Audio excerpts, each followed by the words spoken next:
Magandang araw! Sabi po mag-unbox po kami ng shoe rack transparent. At kasama ko po si Absina. And syempre po ako mag-unbox po kami ngayon. So maiba naman po. Syempre po kailangan po namin ng gunting and mag-ingat po pa namin. Okay. So ayan, sisimulan ko na po. Ako na po yung mag-digital para safe po. So ito na po yun. Just cut lang po natin. So, assistant ko lang po.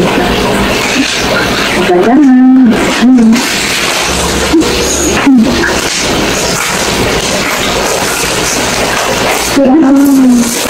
So, tara, ito po siya. Ang lambot. Ang lambot lang pala ng shoe mo. So, ito po yung shoe mo. Ayan, so paano siya i-unlock? So, hindi siya. So, pag-aralan ko na. So, ayan, ito lang silang po siya. Para sa envelope lang.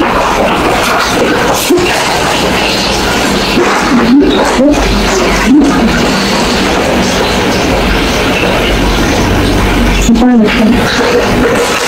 Ano ito siya?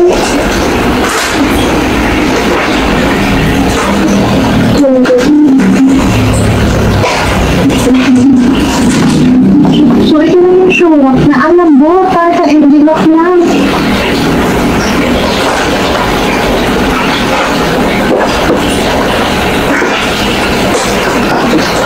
Ngayon kami ginagawa ko ng hindi ko expect na ganito. As in, ang lambot para pang bibigyan sa platos dito. Ayan, so pag-aaralan ko muna mo. So, yan, set ko muna po. Pag-aaralan ko namin kung paano i-assemble. And napakakalambot yun niya. Parang siyang envelope lang. Okay. I've seen a lot of change, been through a lot of pain.